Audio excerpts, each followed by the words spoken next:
Alice's Adventures in Wonderland, Chapter 4.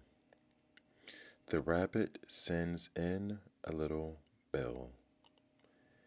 It was the white rabbit, trotting slowly back again and looking anxiously about as it went, as if it had lost something, and she heard it muttering to itself, "The Duchess, the Duchess, oh my dear paws, oh my fur and whiskers. She'll get me executed as sure as ferrets are ferrets. Where can I have dropped them, I wonder?" Alice guessed in a moment that it was looking for the fan and the pair of white kid gloves, and she very good naturedly began hunting about for them, but they were nowhere to be seen. Everything seemed to have changed since her swim in the pool. In the great hall, with the glass table and the little door, had vanished completely. Very soon the rabbit noticed Alice as she went hunting about, and called out to her in an angry tone, "Why, Marianne, what are you doing out here? Run home this moment and fetch me a pair of gloves and a fan. Quick now." And Alice was so much frightened that she ran off at once in the direction it pointed to, without trying to explain the mistake it had made. "He took me for his housemaid," she said to herself as she ran. "How surprised he'll be when he finds out who I am.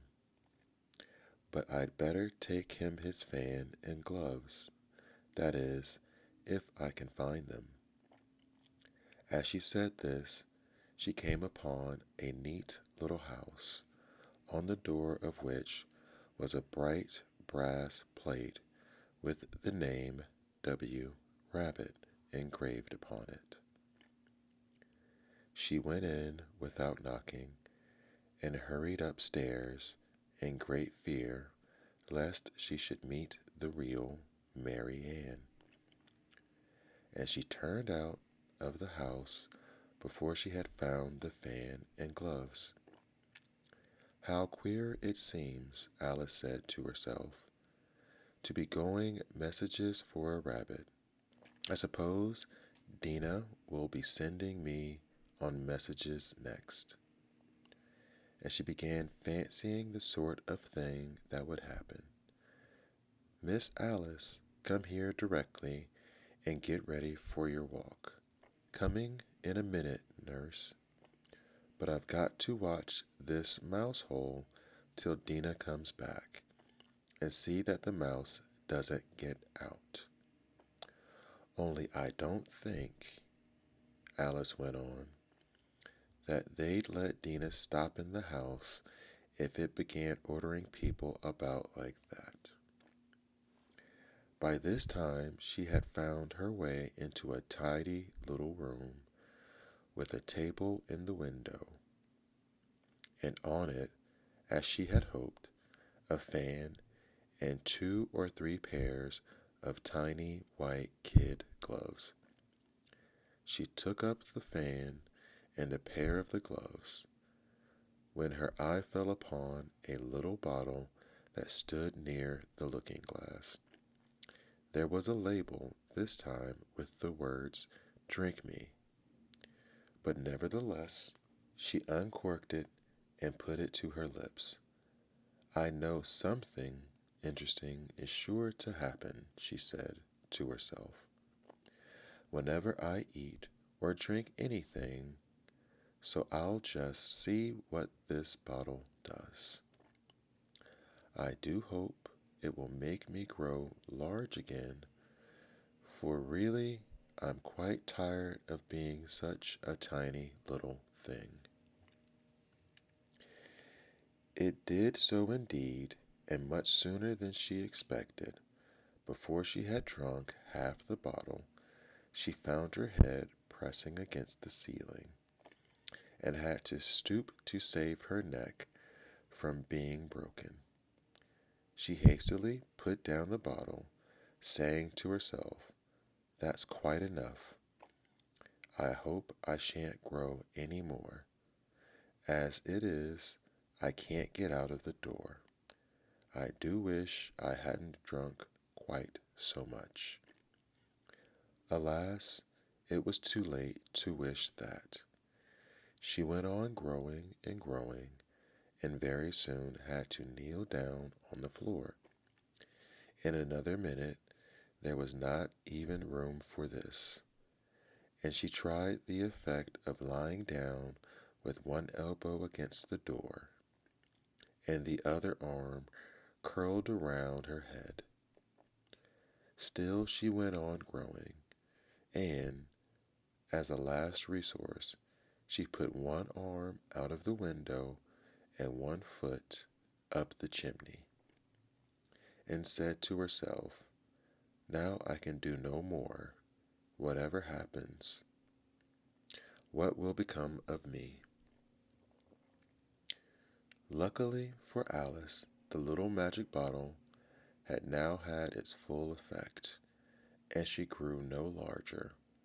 Still, it was very uncomfortable, and as there seemed to be no sort of chance of her ever getting out of the room again, no wonder she felt unhappy. It was much pleasanter at home, thought poor Alice, when one wasn't always growing larger and smaller, and being ordered about by mice and rabbits. I almost wish I hadn't gone down that rabbit hole. And yet, it's rather curious, you know, this sort of life. I do wonder what can have happened to me. When I used to read fairy tales, I fancied that kind of thing never happened. And now here I am in the middle of one.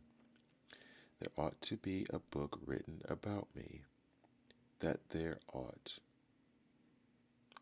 And when I grow up, I'll write one. But I'm grown up now, she added in a sorrowful tone. At least there's no room to grow up any more here. But then, thought Alice, shall I never get any older than I am now? That'll be a comfort one way, never to be an old woman, but then always to have lessons to learn. Oh, I shouldn't like that. "Oh, you foolish Alice," she answered herself. "How can you learn lessons in here? Why, there's hardly room for you, and no room at all for any lesson books." And so she went on, taking first one side and then the other, making quite a conversation of it all together. But after a few minutes she heard a voice outside and stopped to listen. "Mary Ann, Mary Ann," said the voice, "fetch me my gloves this moment." Then came a little pattering of feet on the stairs. Alice knew it was the rabbit coming to look for her, and she trembled till she shook the house, quite forgetting that she was now about 1,000 times as large as the rabbit, and had no reason to be afraid of it. Presently, the rabbit came up to the door and tried to open it, but as the door opened inwards, and Alice's elbow was pressed hard against it, that attempt proved a failure. Alice heard it say to itself, "Then I'll go around and get in at the window." "That you won't," thought Alice. And, after waiting till she fancied she heard the rabbit just under the window, she suddenly spread out her hand and made a snatch in the air. She did not get hold of anything, but she heard a little shriek and a fall and a crash of broken glass, from which she concluded that it was just possible it had fallen into a cucumber frame or something of the sort. Next came an angry voice, the rabbit's. Pat, Pat, where are you? And then a voice she had never heard before. Sure then I'm here, digging for apples, ye honor. Digging for apples indeed, said the rabbit angrily. Here, come and help me out of this. Sounds of more broken glass. Now tell me, Pat, what's that in the window? Sure, it's an arm, ye honor. He pronounced it arm. An arm, you goose? Who ever saw one that size? Why, it fills the whole window. Sure it does, your honor. But it's an arm for all that. Well, it's got no business there at any rate. Go and take it away.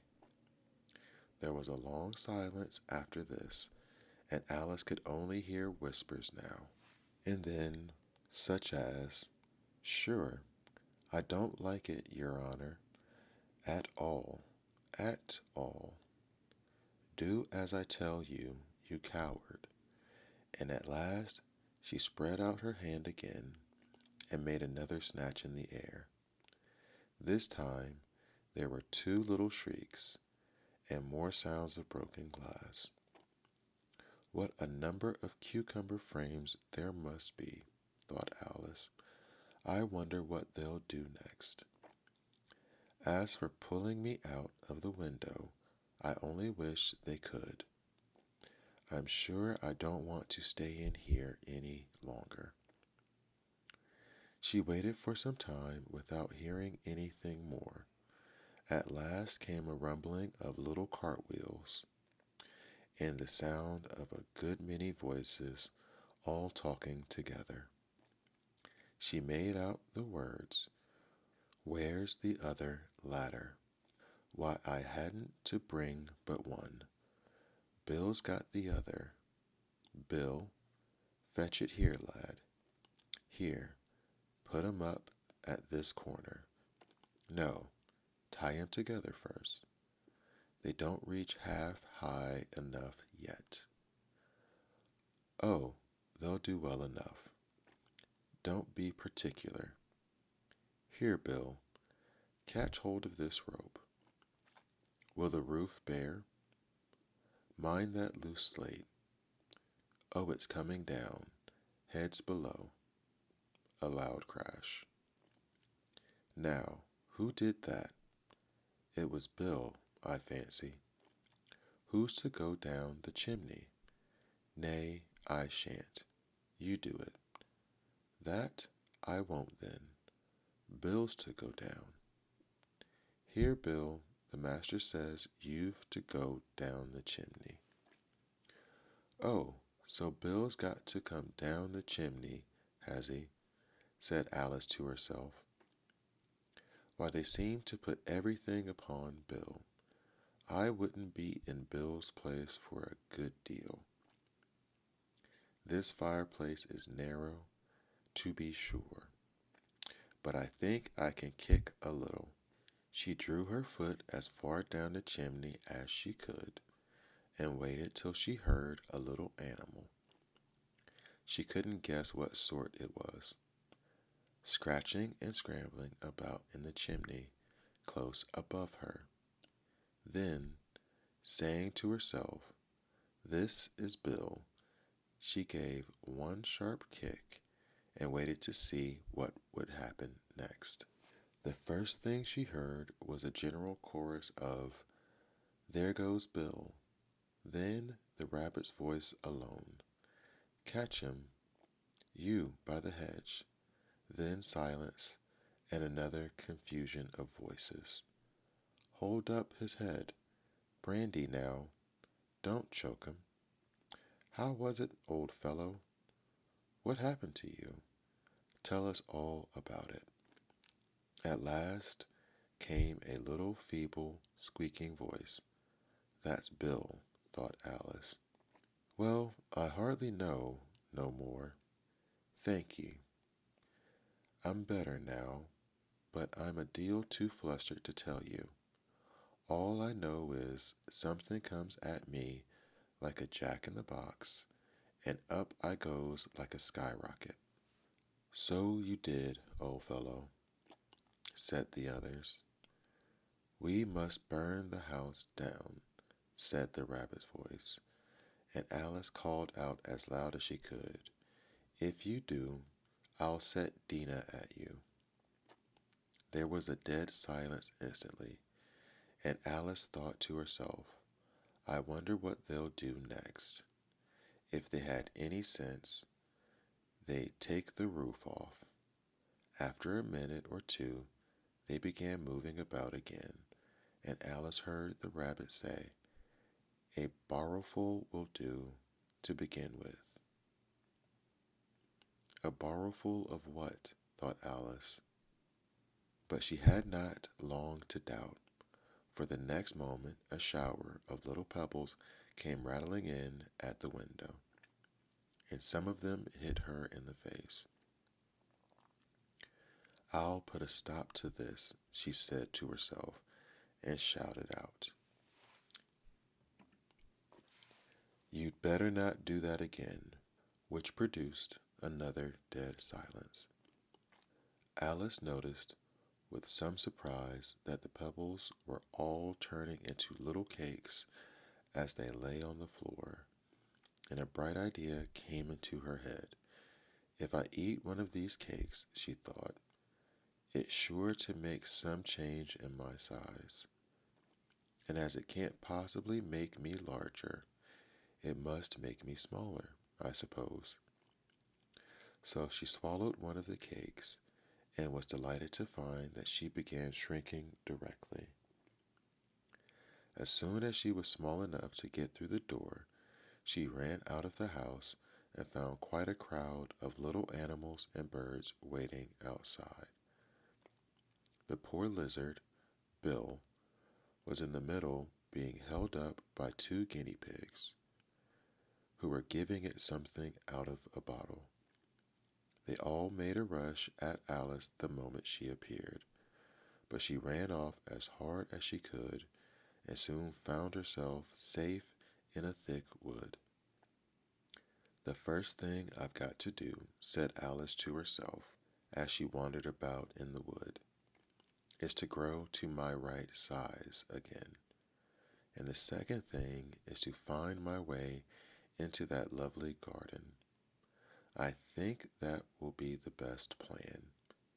It sounded an excellent plan, no doubt, and very neatly and simply arranged. The only difficulty that she had not the smallest idea how to set about it. And while she was peering about anxiously among the trees, a little sharp bark just over her head made her look up in a great hurry. An enormous puppy was looking down at her with large round eyes, and feebly scratching out one paw, trying to touch her. Poor little thing, said Alice in a coaxing tone, and she tried hard to whistle to it. But she was terribly frightened all the time at the thought that it might be hungry, in which case it would be very likely to eat her up in spite of all her coaxing. Hardly knowing what she did, she picked up a little bit of stick and held it out to the puppy, whereupon the puppy jumped into the air off all its feet at once, with a yelp of delight, and rushed at the stick, and made believe to worry it. Alice dodged behind a great thistle to keep herself from being run over, and, the moment she appeared on the other side, the puppy made another rush at the stick, and tumbled, head over heels, in its hurry, to get hold of it. Then Alice, thinking it was very like having a game of play with a cart horse, and expecting every moment to be trampled under its feet, ran round the thistle again. The puppy began a series of short charges at the stick, running a very little way forwards each time and a long way back, and barking hoarsely all the while, till at last it sat down a good way off, panting with its tongue hanging out of its mouth, and its great eyes half shut.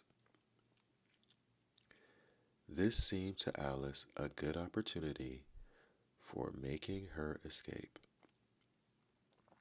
So she set off at once and ran till she was quite tired, out of breath, until the puppy's bark sounded quite faint in the distance. And yet, what a dear little puppy it was, said Alice, as she leant against a buttercup to rest herself, and fanned herself with one of the leaves. I should have liked teaching it tricks very much, if I'd only been the right size to do it. Oh dear, I'd nearly forgotten that I've got to grow up again. Let me see. How is it to be managed? I suppose I ought to eat or drink something or other. But the great question is, what? The great question certainly was, what? Alice looked all around her at the flowers and the blades of grass, but she could not see anything that looked like the right thing to eat or drink under the circumstances. There was a large mushroom growing near her, about the same height as herself, and when she had looked under it, and on both sides of it, and behind it, it occurred to her that she might as well look and see what's on the top of it. She stretched herself up on tippy-toe and peeped over the edge of the mushroom, and her eyes immediately met those of a large blue caterpillar that was sitting on the top with its arms folded, quietly smoking a long hookah, and taking not the smallest notice of her or of anything else. This is the end of chapter 4. Please subscribe, like, rate, and review.